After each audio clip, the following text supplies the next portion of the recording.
Oh my god, I have to do my EE. Oh my god, I have to do my EE.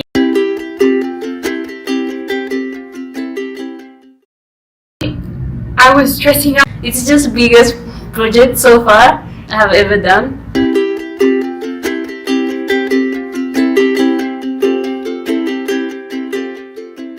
I would recommend choosing something that not just like someone told you to do, but that you want to really look into for yourself.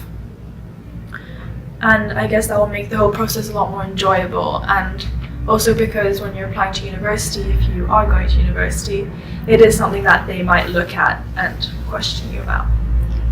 First thing first, it would probably be that you should take it in a subject that you're really interested in and in a topic that you're really that you're willing to commit to for like a long amount of time, because the EE does go on for like months on end, and at times, even if it is a subject that you really like, it can get tedious at times. So make sure you do something that you genuinely have an interest in, otherwise you won't be able to perform that well.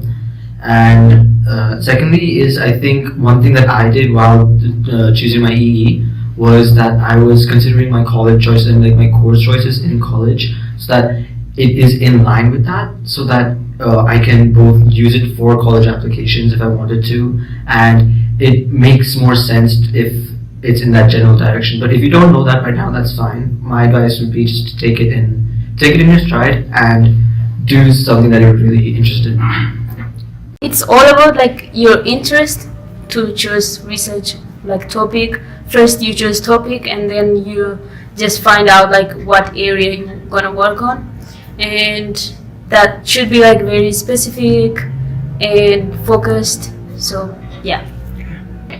I basically chose my EE subject on what subject I preferred the most, because I knew that's how I was going to get the most out of it, because I really liked spending time on it and basically doing a topic that I kind of wanted to do in the future or look into, and I know it was a subject I was probably going to continue at university.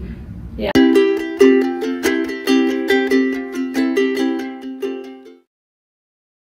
Plan, divide it up into sections. It could either be like your intro, your conclusion, or your main body. So on the topic of time management with the EE, I would treat it like a class sort of. Like I would set up as many meetings as like with my supervisor as possible, and I would always like set goals to show my supervisor for that meeting, whether it is just one paragraph or an interesting source. And on the topic of the first draft, I think a lot of people were stressing out about it because they thought that it had to be really good, it had to be perfect. But actually you have a lot of time between your first draft and your final draft. So for the first draft, just get down everything. It's okay if it's not complete or if it's too much, because then it's easier to make something better than it is to start something from scratch.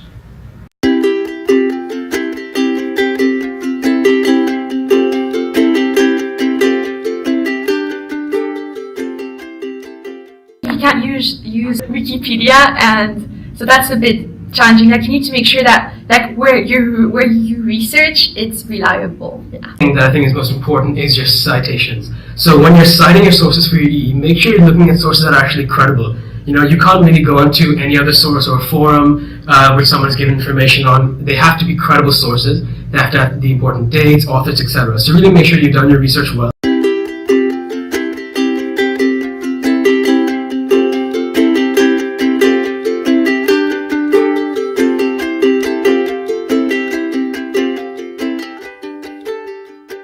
Plan ahead, organize your essay structure, and do something that you really enjoy doing. I think that I would recommend like while you're researching, because for me, I didn't record my citations while writing it, so it took me hours to find where I wrote everything and all that, and what was copy pasted and what was not, because I did the mistake of putting everything on the same doc and not doing one doc for research and one doc for essays. Yeah, so then like when I wrote out my EE, I didn't know what was mine and what I copy pasted. So I think the most important thing is, after you've actually written your EE, go back to the research question that you originally wrote and revise it. Because a lot of times what happens is when people write their EE, they may not stick to the research question entirely, and if you submit that EE with the original research question, they may not add up, and then the feedback you get from a supervisor may not be as helpful. So go back, look at your research question, and see if it really fits what you've written. If it isn't, then change it so it does, and you get much more like good feedback when you speak to your supervisor.